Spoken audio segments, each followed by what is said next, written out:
Good morning guys, this is Jerry Rider Moto Vlog. So ngayong umaga na to ay ating re-reviewin ang aking nabili na aftermarket absorber shock para sa ating Honda Beat version 3 kulay white. Ito ay si Gummy Bear. Yan na makikita nyo siya. Yan. So ngayon, i-discuss ko lang po yung nabili kong aftermarket absorber shock. Ito po yung KYB Premium Absorber Shock. So, ang kanyang model ay SR1-1000-1 kulay white ang aking binili. So, according sa kanyang label, siya ay 320. Pero sabi doon sa label ng Shopee ay 318. So, base sa review ng Google, siya daw yung eksaktong fit na replacement ng absorber shock ng Honda Beat. So, sabi din doon sa Google, ito ay perfect fit, wala na kayong gagawing modification.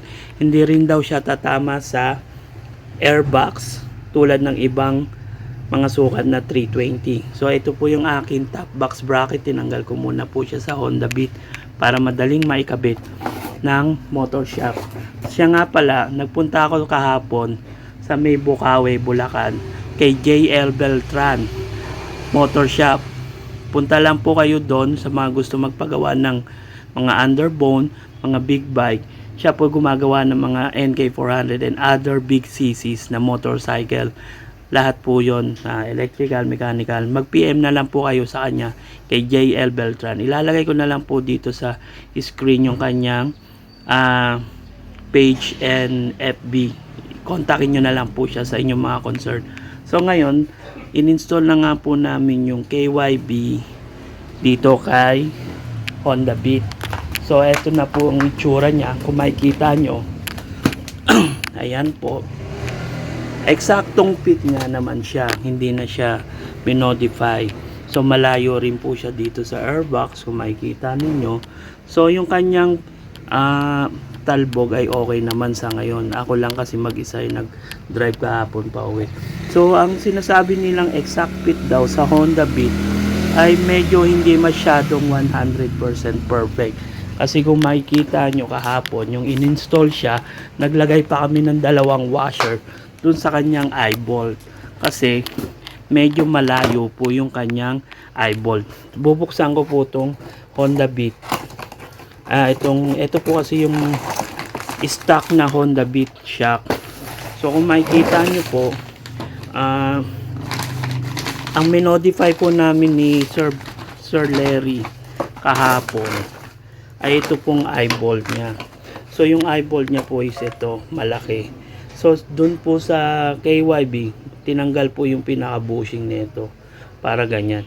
Kaso nga lang po, etong width na yan, yung malapad na yan is yung ating KYB is medyo manipis po rito. So naglagay po kami ni Sir Larry ng dalawa pang washer dito, isa rito at isa doon. Doon kami naglagay ng washer para siya pumantay, maging balanse. Kasi kung sabi niya, at nakita ko naman din po, pag hindi kasi nilagyan ng washer magkabilaan itong KYB premium na to is maluwang para kumbaga kung makikita nyo po siyang ganyan diretso, limbawa magkakaroon siya ng alignment na medyo paling sa kaliwa o paling sa kanan. Kaya kailangan po talaga lagyan ng both washer dito sa left and right para maging ganito kakapal. So ngayon naman po, ang preload spring ng ating KYB ay maganda ang takbo. Kahapon ako po yung mag-isang nagda-drive. So ngayon pong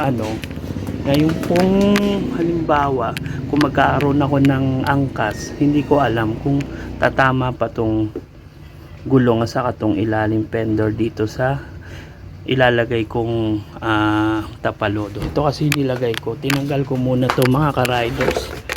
Tinanggal ko muna tong fender na to doon sa ilalim ng Beat.